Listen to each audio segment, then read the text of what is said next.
There you go, the beautiful South, and old Red Eyes is back. Lovely that, lovely song that. Laid back. Enjoyed that. Hope you're laid back too on this Friday afternoon. I know it's not brilliant as regards the weather out there. It's sunny, but it's cold, isn't it? But never mind. We'll make the most of it. Right, I said to you, who do you think is the best James Bond? And Big Al's been in touch, and he said, I like Roger and Sean. That's, of course, Roger Moore and Sean Connery in Bond, just because they were great. So that's Big Al's opinion. Have you got any opinions on who you think was the best James Bond? I'm not sure myself, to be honest. Each one was an individual. Rob said one thing. Rob said that he's not a Bond fan. So, in his opinion, George Lazenby was the best one, because he only did one film and it was all over and done with pretty quickly. So that's what his opinion is. But if you do like Bond, who do you think was the best one? We'll have your opinion. So give us a vote. Have a quick 2 minutes. And get in touch with us. Give us a call, text, or an email, and nominate which Bond you think which actor was the best James Bond. Whilst Al was doing that, he also said, "Can I play a bit of Queen and a song called Hammer to Fall?" Oh, I don't see why not. I think that's a very good idea, don't you, Al? Dennis K, making radio personal just for you. 1 year at Gravity FM. And Rob has been on the phone, and he's reminded me that I got all excited about the classical music quiz, no one getting it. Finally, Rob did, and I've forgotten to tell you what actually is the answer. So, drum roll. It is Romeo and Juliet. Now, you see, I watched this film when I was studying GCSE. In fact, it was shown in my English literature class, because we were studying it, and so we had the Leonardo DiCaprio version, which had just come out, and we were also allowed to watch Zeffirelli's Romeo and Juliet, and it was so beautiful.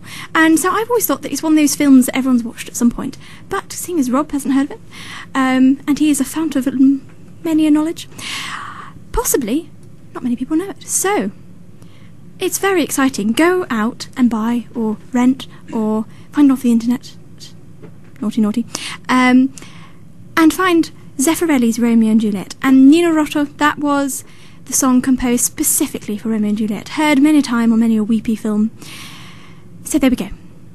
You're put out of your misery. And Rob, drive on. IQ, well done for getting it right.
Cue drive on.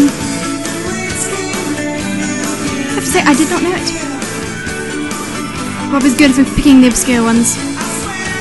And yes, it was Romeo and Juliet. Now see, I also thought this was quite famous because now everyone's now going to go out and watch it. Olivia Hussey appears topless. Yes, indeed. And she was very young at the time, so she had to get all sorts of contracts signed and waivers because she was underage, and yet she was appearing topless in the 60s. How very risque. So, yes, I thought it was quite a famous film, but apparently, maybe not. So everyone, that's what your weekend is going to do. Find Franco Zeffirelli's film. So beautiful. And such a weepy, because it's Romeo and Juliet.